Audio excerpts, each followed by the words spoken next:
যে বিবাদী প্রাপ্তবয়স্ক সদস্যের বাদী প্রাপ্তবয়স্ক সদস্যের উপরে জারি করছে।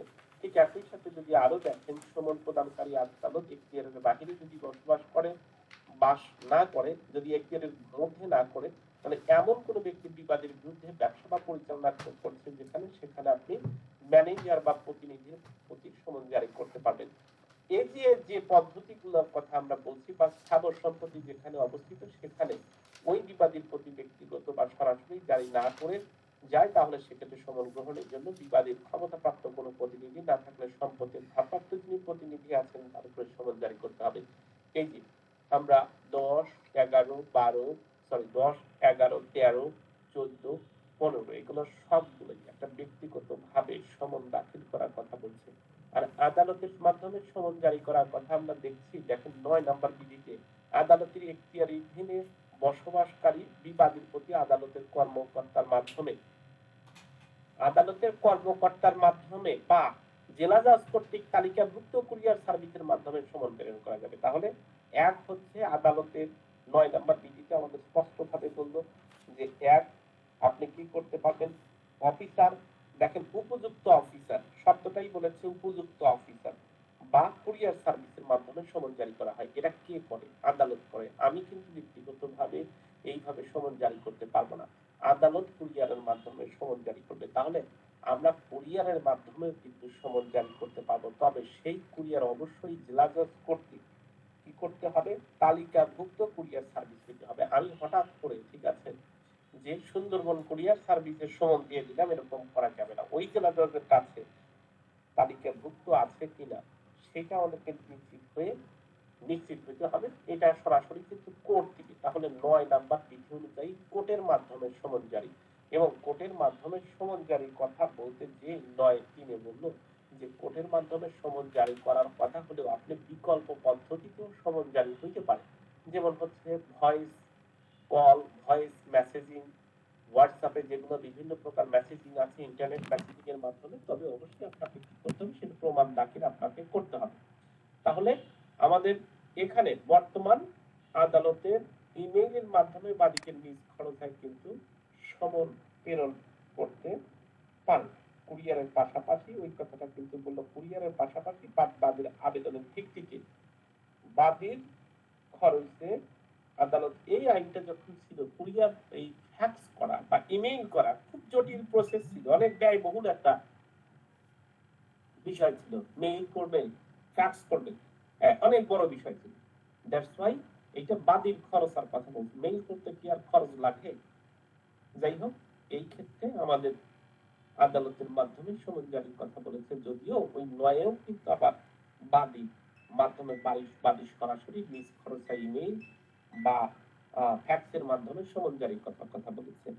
আমরা 9-এর পথে দেখি, বাদী অতিরিক্ত হিসেবে কি করতে পারেন, আদালত কর্তৃক সমন জারির অতিরিক্ত হিসেবে বাদী কর্তৃক সমন জারির জন্য বাদীকে সমন প্রদান করা যেতে পারে। অর্থাৎ অতিরিক্ত হিসেবে কি করতে পারে, আপনার বাদীর আবেদনের ভিত্তিতে আদালত সমন ইস্যু করবে এবং বাদীকে বা বিবাদীর বরাবরে পৌঁছে দেওয়ার জন্য। এটাও কিন্তু বাদী ব্যক্তিগতভাবেই কি করছে, সমনটা পৌঁছায় দেওয়া হচ্ছে। বিকল্প পদ্ধতিতে যে সমন জারির কথা বলা হয়েছে, বিকল্প পদ্ধতি, আমাদের বিভিন্ন প্রকার বিকল্প পদ্ধতি রয়েছে। এর মধ্যে বিকল্প পদ্ধতি হচ্ছে, বিবাদী সমন গ্রহণ করতে যদি অস্বীকার করে, তাহলে বিকল্প পদ্ধতি কি? সেই পদ্ধতি হচ্ছে, বিবাদীকে যদি তার প্রতিনিধিকে খুঁজে না পাওয়া যায় বা অস্বীকার করে, তাহলে আপনি একেবারে প্রকাশ্য জায়গায় লটকায় দিয়ে রাখবেন। তাহলে এটাও কিন্তু একটা বিকল্প পদ্ধতি। দ্বিতীয় বিকল্প পদ্ধতি হলো 19-এর, আপনার ব্যক্তিগত জারির অতিরিক্ত হিসেবে আপনি ডাক যোগেও কিন্তু সমন ইস্যু করতে পারবেন। বিকল্প পদ্ধতিতে আরো স্পষ্ট করেছি, বিকল্প পদ্ধতিতে সমন জারি করতে হলে আপনি সংবাদপত্রের মাধ্যমে জারির আদেশ প্রদান করবে, এবং সংবাদপত্রটা হচ্ছে আপনি কি করতে পারবেন, বিকল্প পদ্ধতিতে সমন জারি করতে। আপনাকে কিন্তু কখনোই বলা হবে না কয়টা ওয়েতে সমন জারি করা হয়, আপনাকে বলবে বিভিন্ন প্রকারের সমন জারির পদ্ধতিগুলো আলোচনা করেন। সেক্ষেত্রে আপনি 1টা দেন, 5টা দেন, 10টা দেন, যতক্ষণ পর্যন্ত লিখতে পারেন। তাহলে আপনি আদালত যোগে সমনের কথা বললেন, তারপরে আবার আদালতের ওই 9-ই কিন্তু বলেছে বাদীর নিজ খরচ হয়, এইভাবে সমন জারি করতে পারে। তাহলে ওটাও একটা পদ্ধতি। এই পদ্ধতিগুলো আপনি শুরু করবেন। আপনাকে কখনোই বলবে না যে 3 প্রকার 4 প্রকার 5 প্রকার এটা বিভিন্ন বই তৈরি করেছে। কোন বই আমরা দেখেছি লিখিত মাস্টার ওরা বলছে যে 3 ভাবে আমরা সমন জারি করতে পারি, 3 ভাগে বিভক্ত করছি। সেটা হচ্ছে বিবাদের উপর ব্যক্তিগতভাবে সমন জারি, বিবাদী যদি অনুপস্থিত থাকে তাহলে সমন জারির বিকল্প পদ্ধতিতে আমরা সমন জারি করব এবং ডাকযোগের মাধ্যমে সমন জারি করব। এটা মনে রাখার একটা পদ্ধতি ওরা মাত্র দেখানোর চেষ্টা করেছে। কিন্তু সমন জারির বিভিন্ন পদ্ধতি আমাদের ওই যে আদেশগুলো, তাহলে 10 একদিকে গেল 9 9 এর পর ওইটা একভাবে গেল, তারপর 10 11 12 14 15 এটা একভাবে গেল। এরপরে আমাদের 17 18 19 বিকল্প পদ্ধতি যাদেরকে পাওয়া যাচ্ছে না কিভাবে করবেন। আর বিকল্প জারি একটা আছে, বিকল্প পদ্ধতি আছে। আর ডাইরেক্ট 20 নাম্বারে বিধি 20 বিকল্প জারিতে কিভাবে জারি দেখাবেন সেটা বিকল্প পদ্ধতি না বলে বিকল্প জারির কথা বলা হয়েছে, যে জারিটাই বাদী কর্তৃক সমনটা কিভাবে জারি করবে সমনটা, সেক্ষেত্রে আমরা 20 নাম্বার বিধি করবো। তো এখান থেকে যেভাবে প্রশ্ন করুক না কেন আপনাকে ওই বিধি অনুযায়ী প্রত্যেকটি বিষয়গুলোকে লিখে আসতে হবে। আমাদের সেকেন্ড প্রশ্ন ছিল সেটআপ বলতে কি বোঝেন, সেটআপের দাবি কখন তুলতে পারি এবং সেটআপ এবং কাউন্টার ক্লেইমের মধ্যে পার্থক্য কি। খুবই ইম্পর্টেন্ট একটা প্রশ্ন। যে প্রশ্ন বলেছিলাম যে রিটেন স্টেটমেন্ট থেকে যদি কোনো প্রশ্ন করে তাহলে আপনার এখান থেকে প্রশ্ন করার সম্ভাবনা খুবই বেশি। আমরা একটু আবুল কালাম আজাদ ভাইয়ের কাছ থেকে শুনতে চাচ্ছি সেটআপ কি, সেটআপ কখন ক্লেম করা হয় এবং সেটআপ এবং কাউন্টার ক্লেইমের মধ্যে পার্থক্য কি। আছেন আবুল কালাম ভাই? আসসালামু আলাইকুম। জি আসসালামু আলাইকুম।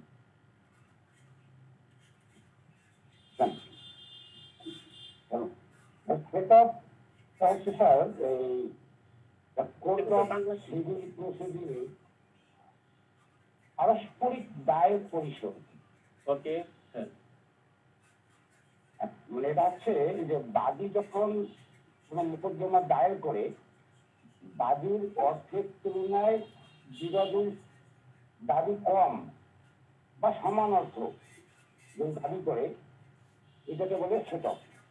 অর্থাৎ অর্থের মোকদ্দমায় বাদী যখন অর্থ আদায়ের জন্য মোকদ্দমা করবে তখন বিবাদী বাদী যে অর্থ দাবি করবে বিবাদীও মানে একটা অর্থ দাবি করবে যেটা বাদীর দাবির থেকে কম হবে বা সমান হবে, কোনোভাবেই বাদীর দাবির থেকে অতিরিক্ত হবে না। এই বিষয়টা হবে সেটা। ওকে, কোড অফ সিভিল প্রসিডিওর 1908-এর 6 নম্বর বিধিতে না স্যার, 8 নম্বর আদেশে 6 নম্বর বিধি। 8 নম্বর আদেশে 6 নম্বর বিধিতে সেটআপের কথা বলা আছে। সেটআপ হলো দুই প্রকার, একটা লিগ্যাল সেটআপ আর একটা ইকুইটেবল সেটআপ। জি, লিগ্যাল সেটআপটা হচ্ছে the code of civil procedure 1908-এর 6 নম্বর বিধিতে যে সেটআপের কথা বলা আছে সেটা হলো লিগ্যাল সেটআপ। লিগ্যাল সেটআপ সর্বদা নির্দিষ্ট হবে, আর যে সেটআপ আইনে সুনির্দিষ্টভাবে উল্লেখ নাই কিন্তু ন্যায়পর আদালত মানে এই অনির্দিষ্ট পরিমাণ দাবি উপর ভিত্তি করে বা যখন অনির্দিষ্ট দাবি গ্রহণ করে তখন ওইটাকে বলা হয় ইকুইটেবল সেটআপ। আর সেটা নিয়ে আমাদের কি প্রকাশ হলো স্যার, আমার কাছে খাতা পত্র নাই।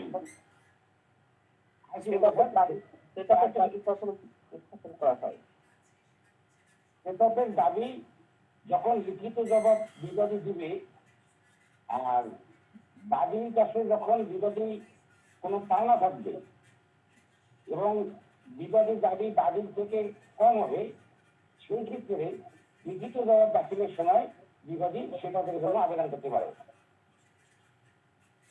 সেটআপের দাবি অবশ্যই প্রথম শুনানির দিন সময়ে উপস্থাপন করতে হবে যদি না আদালত পরবর্তী সময়ে অনুমতি প্রদান করে। অর্থাৎ আদালত অনুমতি বিষয়ে পরবর্তীতে স্যার প্রথমে অবশ্যই করতে হবে, আর যদি না করে তাহলে পরবর্তীতে আদালতের অনুমতি সাপেক্ষে করতে হবে সেটাকে দাবি। জি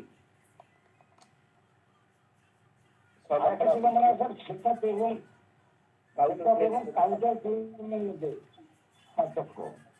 শিক্ষাপে বাদীর থেকে বিবাদীর দাবি কম হবে, আর কাউন্টার ক্লেমে বাদীর দাবি থেকে বিবাদীর দাবি বেশি হবে। সেটা বলা আছে দ্য কোড অফ সিভিল প্রসিডিওরের 1908-এর 8 নম্বর আদেশের 6 নম্বর বিধিতে। আর কাউন্টার ক্লেম বলা আছে the code of civil procedure 1908-এর 21 আদেশের 19 বিধিতে। এটা দাবি করতে হবে লিখিত জবাবের মাধ্যমে। আর কাউন্টার ক্লেম দাবি করার সময় পৃথক আর্জির মাধ্যমে এটা চাইতে হবে আর কি।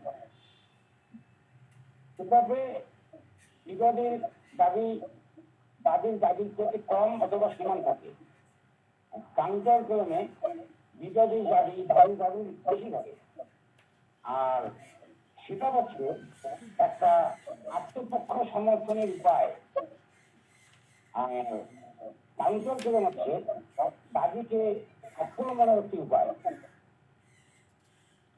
আচ্ছা, এই যে আপনি বললেন লিগ্যাল সেটআপ এবং ইকুইটেবল সেটআপ, এই লিগ্যাল সেটআপ এবং ইকুইটেবল সেটআপের মধ্যে পার্থক্য কি? একটা প্রশ্ন এসেছিল অনেক আগে, একটা প্রশ্ন এসেছিল বিজিএসসি তে 2021 সালে একটা প্রশ্ন এসেছিল যে লিগ্যাল সেটআপ বা ইকুইটেবল সেটআপের মধ্যে পার্থক্য কি? তারপর লিগ্যাল সেটআপটা হচ্ছে আদালত দিতে বাধ্য, আর ইকুইটেবল সেটআপ গ্রহণ করতে আদালত বাধ্য না।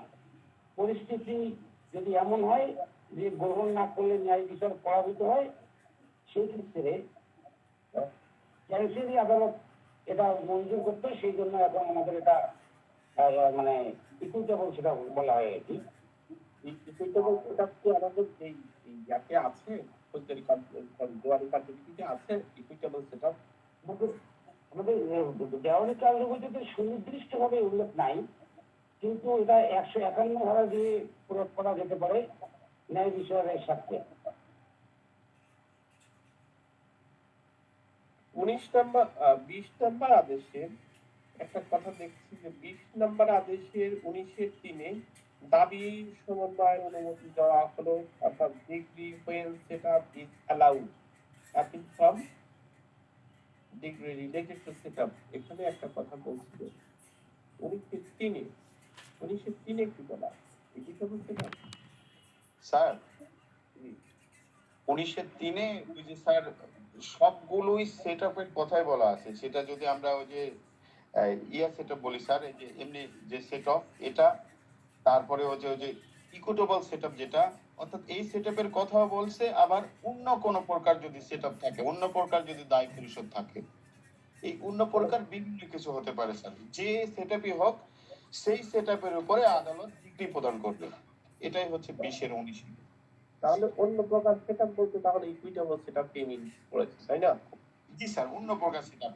বাদী দেখা গেল যে মজুরি পাইতে পারে, ওই বিবাদী মজুরি হিসেবে পাইতে পারে, বা বিবাদী বা অন্য প্রকারে কোন শ্রম দিছে, শ্রমের হচ্ছে ইয়া পাইতে পারে, যেটা বা নির্দিষ্ট না, যেটা নির্দিষ্ট না, যেটা নির্দিষ্ট জি অনির্দিষ্ট অর্থের ক্ষেত্রে ইকুইটেবল সেটআপ দাবি করা যেতে পারে। যে যিনি উনি যে সুন্দর কথা বললেন যে আমি টাইম ইনভেস্ট করেছি, সেই টাইম ইনভেস্টের মানিককে কনভার্ট করতে হলে আমার নির্দিষ্ট পরিমাণ নাই যে আমি 10 দিন বা 20 দিন বা এখানে 100 দিন আমি কাজ করেছি, এটার জন্য আমি কি দাবি করতে পারি, এটা নির্দিষ্ট না। দ্যাটস ওয়াই এটাকে ইকুইটেবল সেটআপ বলা হয়। ইকুইটেবল সেটআপ আদালত এটা আইনগত অধিকার হিসেবে দাবি করতে পারে না, তবে আদালত মঞ্জুর করা বা না মঞ্জুর করা এটা আদালতের উপর নির্ভর করে। Very good. আমাদের এখান থেকে আরো কিছু প্রশ্ন আসে, সেটা হচ্ছে প্রশ্ন তো আমরা বলেই ফেলেছি, সেটআপ কি, সেটআপের দাবি কখন তোলা হয়, সেটআপ এবং কাউন্টার ক্লেমের মধ্যে পার্থক্য, বা সেটআপ বা ইকুইটেবল সেটআপের মধ্যে লিগ্যাল সেটআপ বা ইকুইটেবল সেটআপের মধ্যে পার্থক্য কি, এই ধরনের প্রশ্ন সেটআপ থেকে বা আমাদের রিটেন সেকশন থেকে এই প্রশ্ন রিটেনের ক্ষেত্রে আর একটা গুরুত্বপূর্ণ একটা কথা আছে, যে কথা থেকে আপনাকে প্রশ্ন হঠাৎ করে ফেলতে পারে, যেটা খুব ইম্পর্টেন্ট একটা কথা, সেটা হলো 5 নাম্বার বিধি, যে সুনির্দিষ্টভাবে যদি আপনাকে কোনো প্রবলেমেটিক প্রশ্ন আকারে দেয়, যে কোনো ব্যক্তি সুনির্দিষ্টভাবে কোনো কিছু অস্বীকার করেননি, অর্থাৎ অভিযোগটা বিবাদী লিখিতভাবে সুনির্দিষ্টভাবে অস্বীকার করেন নাই, সেক্ষেত্রে একটা গল্প আকারে দিয়ে দিল, তাহলে এক্স্যাক্টলি 8 নাম্বার আদেশ 5 নাম্বার বিধি স্পেসিফিক ডিনাইল যদি না থাকে, তাহলে প্রত্যেকটি অভিযোগ বিবাদীকে স্পষ্টভাবে অস্বীকার করতে হবে, যদি না করে তাহলে বাদী স্বীকার করেছে বলে গণ্য করা হবে এবং এই স্বীকারোক্তি তবে বিবাদী অক্ষম হলে এই বিধান প্রযোজ্য হবে না। এটা খুব বেশি আমাদের ইম্পর্টেন্ট, আমাদের বিশেষ করে পিডিতে প্রশ্ন করে, এখান থেকে যদি কোনো প্রশ্ন করে প্রবলেমেটিক আকারে প্রশ্ন করলেও 5 নাম্বার বিধি আমাদের কাছে খুব ইম্পর্টেন্ট বিধি মনে হয়। এখান থেকে প্রশ্ন আমাদের রিটেন স্টেটমেন্ট থেকে প্রশ্ন হলেও হইতে পারে, এখান থেকে বেশি প্রশ্ন করেন। আমরা খুব গুরুত্বপূর্ণ একটা আদেশের কথা বলেছি, যে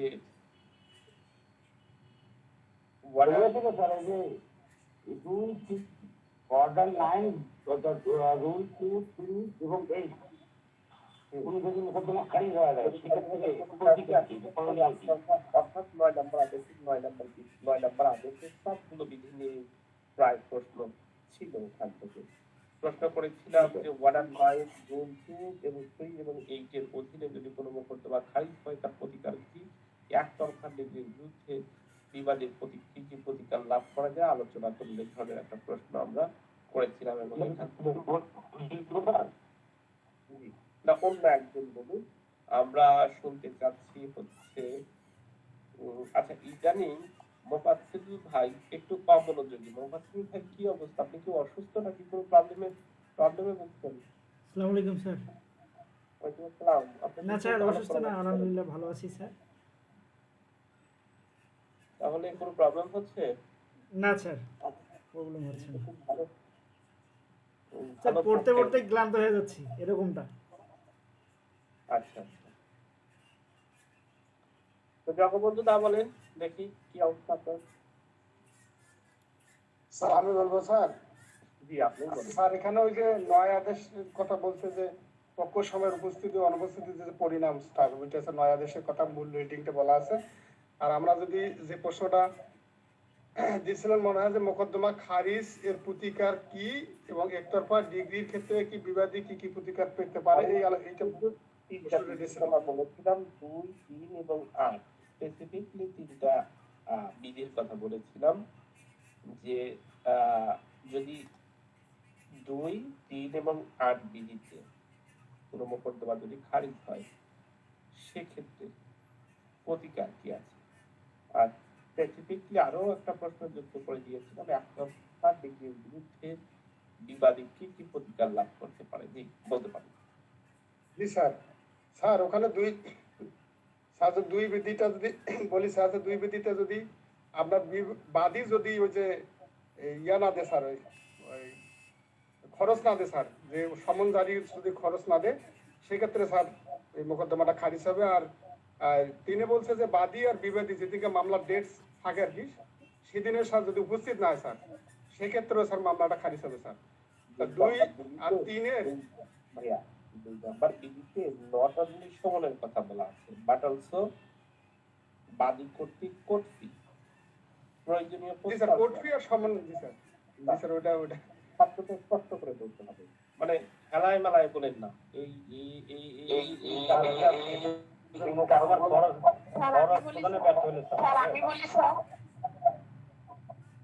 না উনি বলুক আগে, উনি বলুক আগে। জি স্যার, ওই যে কোর্ট ফি বা সমনের ফি এগুলো যদি না দেয় স্যার, ঠিক আছে স্যার। আবার সহজ সরল ভাবে বলতেছেন, কত সহজ ভাবে বলেন কেন, সুন্দর ভাবে বলেন কি কি আছে ওই জায়গায়। বাদী কর্তৃক যদি কোর্ট ফি অথবা প্রয়োজনীয় পোস্টাল চার্জ না দেওয়ার কারণে বিবাদীকে যদি সমন জারি না করা হয় তাহলে মোকদ্দমাটা খারিজ করে কোর্ট খারিজ করবে স্যার। হ্যাঁ জি স্যার। স্যার একবারে প্রয়োজনীয় খরচ যদি বলি সেক্ষেত্রে কোনো ভুল হবে স্যার? না, এখানে প্রয়োজনীয় বক্তব্য একেবারে স্পষ্ট করেই বলে দিয়েছে, আচ্ছা, কোর্ট ফির কথা বলেছে। জি স্যার। প্রয়োজনীয় পোস্টাল চার্জ, প্রয়োজনীয় পোস্টাল চার্জের কথা বলেছে। তাহলে আপনাকে স্পেসিফিকলি বলেছে কোর্ট ফি এবং পোস্টাল চার্জ। সেই পোস্টাল চার্জের ক্ষেত্রে অ্যামাউন্ট নির্ধারিত না করে প্রয়োজনীয় শব্দ ব্যবহার করেছে। এই দুটো বিষয় যদি আপনি না করেন, এর ফলে যদি বিবাদীকে সমন দেওয়া যদি না সম্ভব হয়, তাহলে মোকদ্দমাটা খারিজ হয়ে যায়। এখন আমি যে কথা বারবার বলি যে আপনার কাছ থেকে শোনা মানে আপনি এমন ভাবে রিপ্রেজেন্ট করেন, আমরা তো সবগুলোই পড়ে শেষ করে ফেলেছি, এখন আমি আপনাদের কাছ থেকে কেন শুনি? এক একজনের কাছে এক একটা বই আছে, এখানে অনেকে যখন পাচ্ছেন না তখন লজ্জা লাগে। তাহলে আপনার কাছে এক ধরনের বই আছে, আর একজনের পাঁচজনের কাছে 5 ধরনের বই আছে। যখন আপনি কোনো প্রশ্নের উত্তর দিচ্ছেন তখন আমিও শুনছি, আমিও শিখছি, আরো যারা আছে তারাও আপনার কাছ থেকে শিখছে। এখন হঠাৎ করে বললেন যে বিবাদের প্রতি সমন দেওয়া হয় নাই, এই জন্য কথা এতটুকু বলতে তো অন্য যে ভালোটাও শিখছে। মানে আমার মেয়ে মাঝে মাঝে এমন সুন্দর করে ওই ইংলিশ বানানে এমন ভুল করে বলে, আবার ভালো বানালে আমি আর মনে থাকে না ওই ওরটাই সঠিক নাকি আমারটাও সঠিক। আপনার কাছ থেকে আমি শিখবো, বা আরো যারা আছে তারাও শিখবে যে আপনি কোন বই থেকে কোন রেফারেন্সে পড়ছেন, কি বলছেন সেটা শুনবো। সুতরাং আস্তে আস্তে সুন্দরভাবে বলেন। আর যখন আপনার প্রিপারেশন না থাকে তখন আপনি বলেন যে আমার এটা সম্পর্কে প্রিপারেশন নাই, তাহলে অন্যজনের কাছ থেকেও আমরা শুনবো। কিন্তু হঠাৎ করে আলাদা ধরনের করে কথা বলা যাবে না। জি, বলতে থাকেন এখন। জি স্যার, জি স্যার, ওই বিদ্যুৎ নাই তো স্যার, ওই যে একটু আবার এই বুকের মধ্যে ব্যথা শুরু হয়েছে তো স্যার। তাহলে আর একজন বলেন। স্যার আমি বলবো। জি বলেন। স্যার এখানে বলছে যে আদেশ 9 এর বিধি 2 ও 3 এর অধীন যদি মোকদ্দমা খারিজ হয়, এটা হচ্ছে যে প্রতিকারটা আপনি বলতে বলছেন স্যার, যে তাহলে আমরা উত্তরটা এইভাবে দিব যে হচ্ছে দি কোড অফ সিভিল প্রসিডিওর 1908 এর রুল 2 এবং 3 এর অধীন মোকদ্দমা খারিজের প্রতিকার সম্পর্কে রুল 4 এ বর্ণনা করা হয়েছে। নিম্নটা আলোচনা করা হলো। রুল 2 এ হচ্ছে যে রুল 2 অনুযায়ী যদি কোনো মোকদ্দমায় বাদী কোর্ট ফি ও হচ্ছে পোস্টাল চার্জ দিতে ব্যর্থ হয়, সেক্ষেত্রে আদালত মোকদ্দমা খারিজ করে দিবে।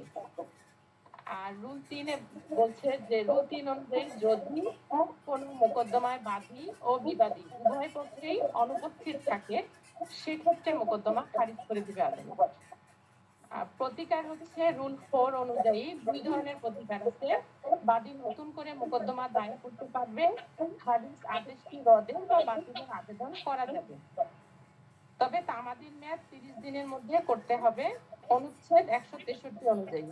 যদি আদালত নামঞ্জুর করে সেক্ষেত্রে রিভিশন দায়ের করা যাবে।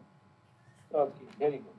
আর স্যার রুল 8 এর অধীন যদি শুধুমাত্র বিবাদী উপস্থিত থাকে কিন্তু বাদী অনুপস্থিত থাকে, সেক্ষেত্রে আদালত মোকদ্দমা খারিজ করে দিবেন। প্রতিকার হচ্ছে স্যার রুল 9 অনুযায়ী মোকদ্দমা খারিজ আদেশ রদের আবেদন করা যাবে, এক্ষেত্রে একই বিষয়ে নতুন করে মোকদ্দমা দায়ের করা যাবে না, তবে খারিজ আদেশ রদের আবেদন করা যাবে। এক্ষেত্রে বাদীর অনুপস্থিতির যুক্তিসঙ্গত কারণ ব্যাখ্যা করতে হবে। এক্ষেত্রে বিবাদীকে নোটিশ না দিয়ে আবেদন করা যাবে না, অনুচ্ছেদ 163 অনুযায়ী 30 দিনের মধ্যে আবেদন করতে হবে। আবার রুল 9 এর এতে বলছে যে রুল 8 এর খারিজ আদেশ রদের আবেদন করা যাবে সরাসরি। এক্ষেত্রে আবেদন করতে হবে 30 দিনের মধ্যে। এক্ষেত্রে বাদীকে সর্বোচ্চ 1000 টাকা জমা দিতে হবে আবেদনের সাথে। অবশ্যই হলফনামা এবং এফিডেভিট সহকারে আবেদন জমা দিতে হবে। এই বিধির অধীন সর্বোচ্চ একবার আবেদন করা যাবে। এই টাকাটা কে পাবে? স্যার এই টাকাটা পাবে 1000 টাকা যেটা জমা দিবে স্যার, হ্যাঁ এটা বিবাদী পাবে স্যার। হ্যাঁ, এটা বিবাদী। জি জি স্যার। আর আর যদি দুই পক্ষই অনুপস্থিত থাকে ওইটা সেক্ষেত্রে স্যার হচ্ছে যে রাষ্ট্রপতি। আর 6 নাম্বার বিধিতে কি আছে?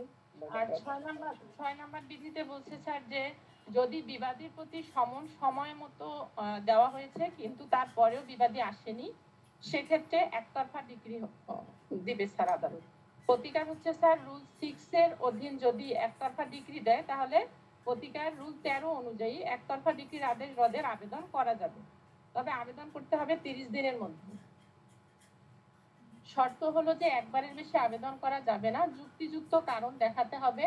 যদি আদালত নামঞ্জুর করে অর্ডার 43 এর রুল 1 অনুযায়ী আমরা আপিল করা যাবে। আবার হচ্ছে স্যার রুল 13 এতে বলছে যে রুল 6 এর এই একতরফা ডিগ্রি রদের আবেদনটা সরাসরি করা যাবে রুল 13 এ অনুযায়ী, তবে শর্ত হলো যে বিবাদীকে 3000 টাকা জমা দিতে হবে আদালতে, আবেদন করতে হবে ডিগ্রির দিন হতে 30 দিনের মধ্যে, এফিডেভিট বা সত্যপাঠ সহ আবেদন করতে হবে, একবারের বেশি আবেদন করা যাবে না। যদি আদালত নামঞ্জুর করে সেক্ষেত্রে রিভিশন করা যাবে। নতুন আবেদন হচ্ছে একবারের বেশি আবেদন করা যাবে না, তাই না? জি স্যার। ভেরি গুড, খুব সুন্দর হয়েছে। পক্ষগণের মধ্যকার আইনগত এবং ঘটনাগত কিছু বিষয় বলতে আপনি কি বলছেন? আদালত কর্তৃক বিচার্য বিষয় গঠনের পদ্ধতির সংক্ষেপে আলোচনা করুন। কি বলতে পারবেন ভালো? 6-7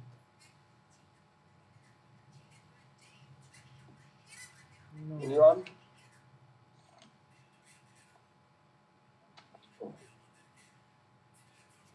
হ্যালো, আমি বলি জি বলেন।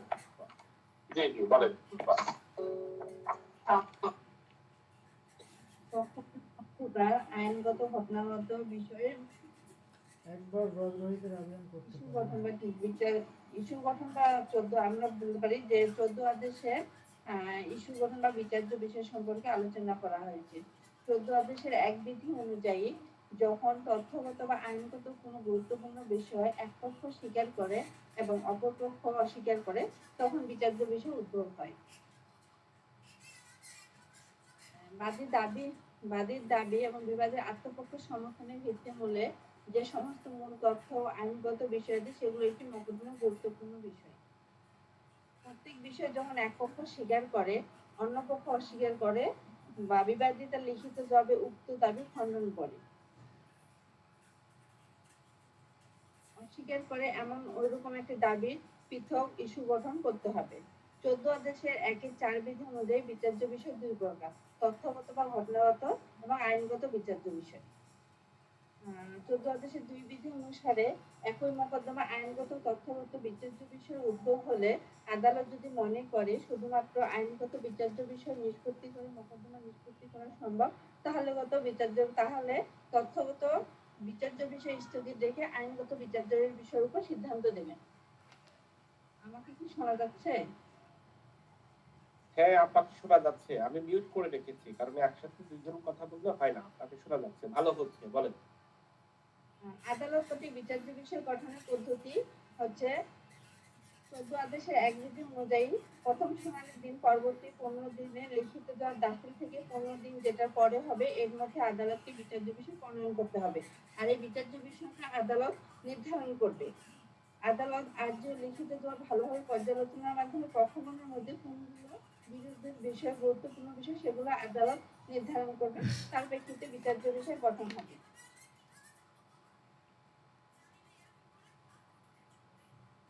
জি, শেষ। আরেকটু প্রশ্ন অবশ্যই আমাদের ছিল, একটি মামলা শুনানি কালে পরে এবং পরে কি অবস্থা মুলতবি বলতে পারে, এটা ছিল স্যার ওর সঙ্গে লেস। জি বলেন।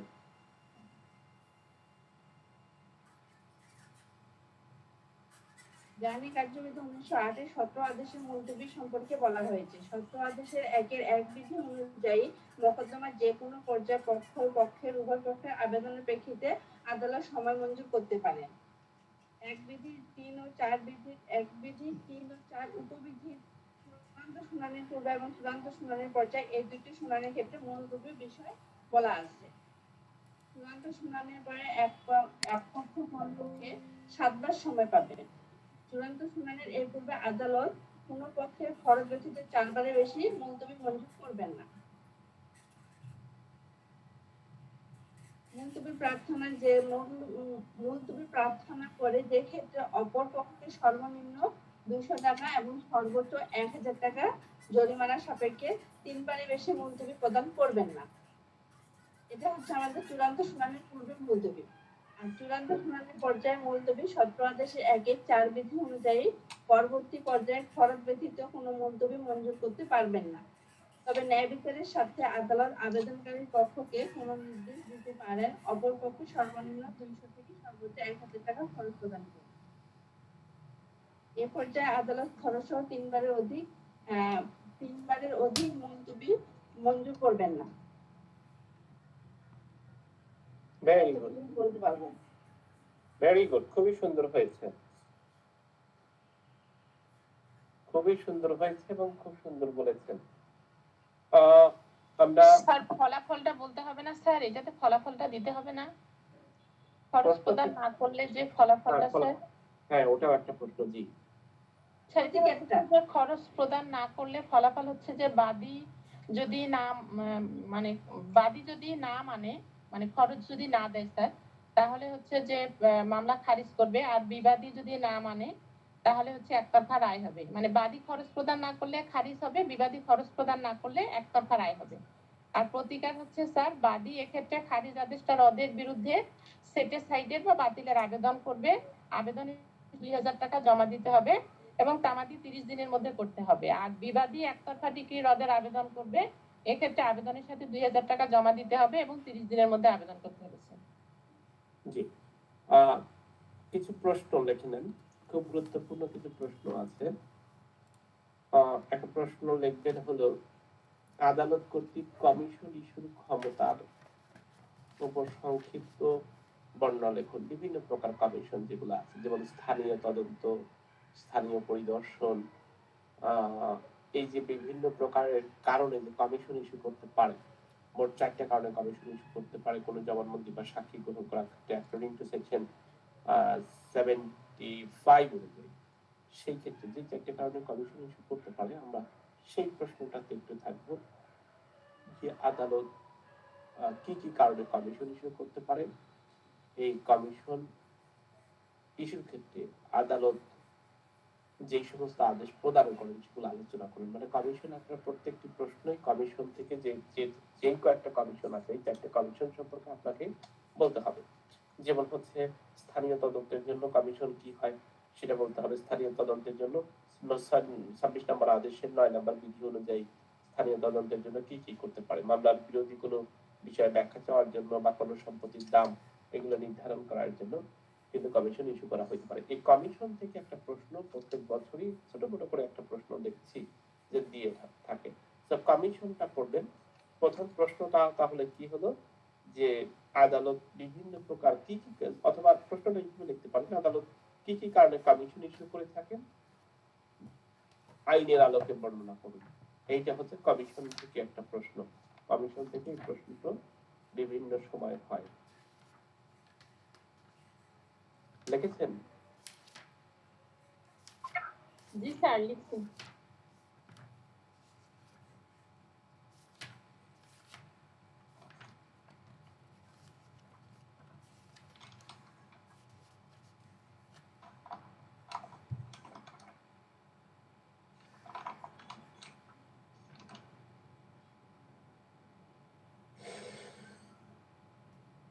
সবচেয়ে গুরুত্বপূর্ণ প্রশ্ন, রায়ের পূর্বে প্রোব বা রায়ের পূর্বে গ্রেপ্তার সম্পর্কে আইনের বিধান অনুযায়ী আলোচনা করুন। অ্যারেস্ট অর অ্যাট্রাস বিফোর জাজমেন্ট, রায়ের পূর্বে প্রোব বা রায়ের পূর্বে গ্রেপ্তারের ফলাফল।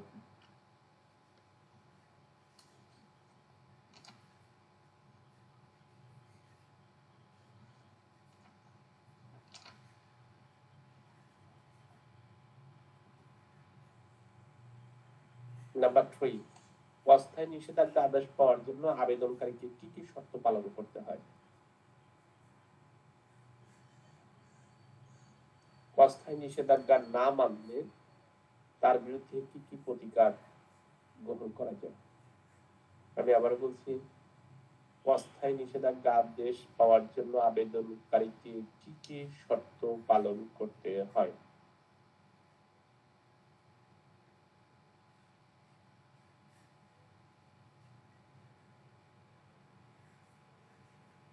অস্থায়ী নিষেধাজ্ঞা আদেশ কার বিরুদ্ধে এবং কখন কার্যকর হয়?